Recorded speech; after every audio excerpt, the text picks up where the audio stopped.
Shine Campus, what's going on? Hope everybody's doing good and enjoying their Sunday. Um, yeah, let's get right into our Sunday strength conversation.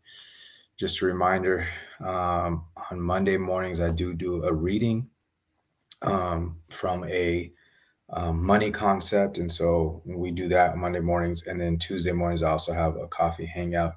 You'll see those on the YouTube. If you guys want to check those out, feel free.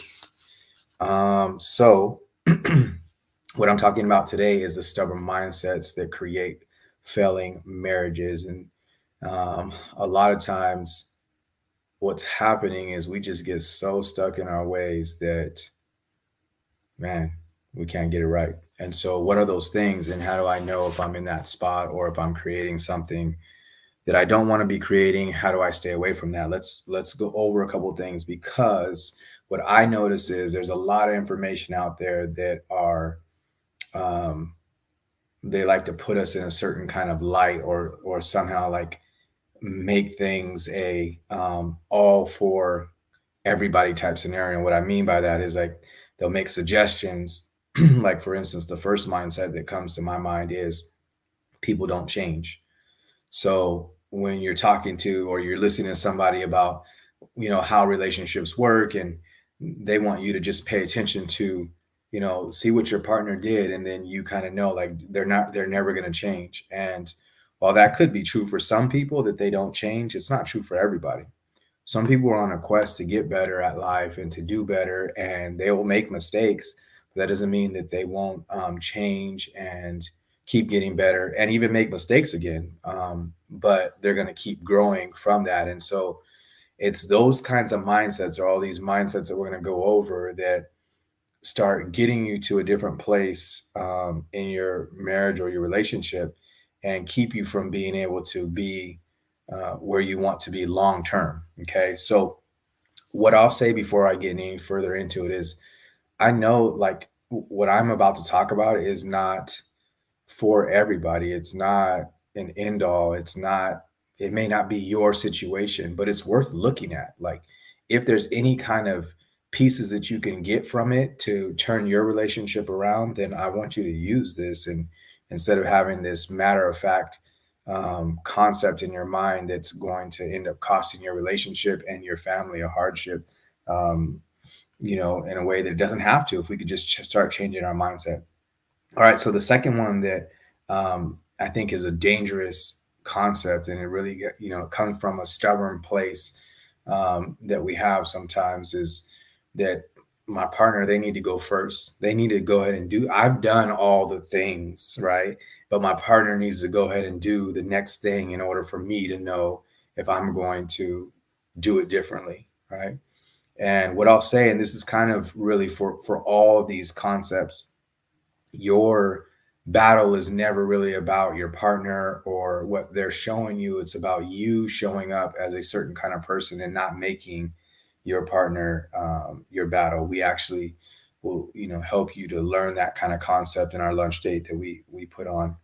Um, so you don't need your partner to necessarily do something else. And there's this mindset that actually I can't go first. The next thing that needs to happen is I already feel like I did go first. The next thing that needs to happen is my partner has to do something different. It's a stubborn mindset. It's going to keep you stuck. Um, the other piece that I think accidentally, and this is kind of a sneaky thing, is we there are certain areas in our life where we see ourselves as individuals. And as long as you see yourself as an individual, then it's going to be hard for you to really kind of link up and do the things that are needed in the relationship to grow together and to make the life together that you want, because there's not a full commitment. So what are the things that you need to do to change that mindset over to start seeing things different?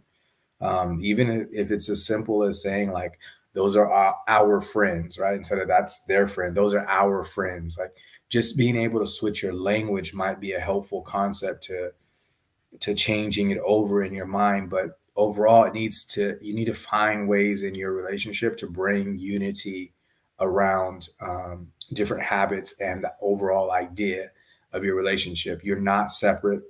You're one, and you want to try to move like that as much as possible. um, there's this grass is greener, and I actually kind of wrote down a couple of concepts about that, but there's this grass is greener on the other side. And the common suggestion that I hear from people trying to like help other people out is like, you deserve better, or you don't deserve this kind of scenario. And at some rate, and again, I know people won't like this, but at some rate, you're creating what it is that you're getting, right? At some rate, you're creating that scenario. So here's my fear. If you believe I don't deserve this scenario, whatever this scenario is, so you leave that scenario, you're going to go out and find the same scenario is. So if you can see like that can't be my way of being, I can't just say I don't deserve. I have to understand what it is that I'm doing to generate this kind of interaction and this kind of relationship. That's advantageous. And it I know it's not everybody's favorite, because people are going to think, well, you're telling me it's my fault that I'm getting mistreated. And well, I don't think that it would be 100% your fault, because it's up to that other person to do the mistreatment. But I do think that there's a certain kind of interaction that we do, that demands a certain kind of response from us. And I also believe that there's a subconscious way of being that starts creating sabotage in our relationship. And I think we have to be responsible for those two forces. And the more responsible we are for those, the more we create the things that we want to be in our life. The less we're responsible for those things, the more likely that we're going to end up in situations where somebody's probably going to tell us that you deserve better and you can do better, right? Because there's more that we can actually be doing, and leaving might not be the answer only, right? The other concept is the serve yourself concept. Like, that you have to make sure that somehow you're serving yourself in this mindset. And I think it's, it comes from us feeling hurt about certain things, and I need to make sure that I'm taking care of mine and I'm doing all the things that I have to do. It comes from a lack of security. We understand where it comes from. It's still a mindset that's going to cost you and start creating a negative vibe inside of your relationship. So the real one of the a huge turnaround for relationships in general is for us just to be able to think about how we can serve our partner, right?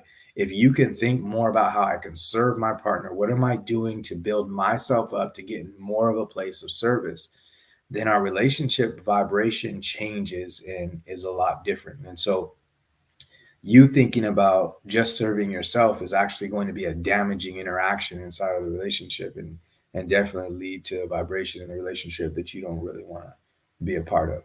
Okay. The other uh, idea is, and I think this is worth us saying, you may not say it this way, but it's worth us saying. So divorce is possible, right? So as long as you think and have in your mindset, like, I'm going to leave this marriage if it doesn't go the way that I want, I'm telling you, your marriage is not going to go the way that you want. And anybody who's been married knows that your marriage is not going to go the way that you want all the time.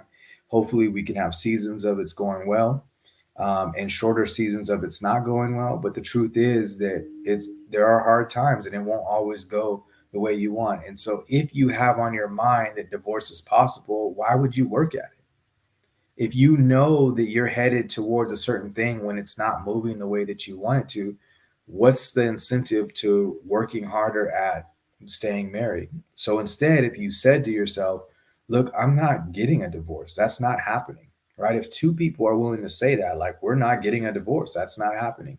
We need to work at what it is that we have going on and figure out what needs to happen. Everything changes because of that, but it's very devastating to the relationship if you leave on the table and don't announce to each other that, hey, we're not going anywhere, we're here, and we're not trapping each other. Like, I'm not trapping you and keeping you here. I just know that I'm going to do everything that I have to do to make sure that we don't separate, right? And hopefully your partner can say the same thing, and if two of you say that, you're going to be in a good spot. All right. And the last one, and this again is part of the grass is greener, but you being able to look at like alternative scenarios, when you're in your relationship. So, like, life would be better if I was single, right? Of course, everything seems better whenever you're in a hard space. But when you get to that other spot, will it be better? Well, maybe initially, but then you're going to seek out another relationship, and have you dealt with and created the things that you want to. have in your life and in this relationship, and that will constantly be a question, right? So I always tell the people that I work in relationship with is that, even if you um, work at your relationship and get better at it and it fails, at least you'll be better for your next relationship, right? But the other trick to that concept, and I feel confident to say it because the other trick to that concept is that usually if you're working at your relationship, it's not going to fail, right? It's possible that, yeah, I mean, it's still possible that maybe there aren't two people in the relationship that really want it, which is, it's sad, but it does happen. But it's less possible if we're willing to take on a different kind of mindset and really work at it. We do have things for you guys to be able to help support your relationship as much as possible. At the bottom of the screen, scrolling to point you in the right direction for that. Visit theshinecampus.com. Also, don't forget to follow me on here and like. That really helps us to show up for people as much as possible. We'll talk to you guys soon. Take care.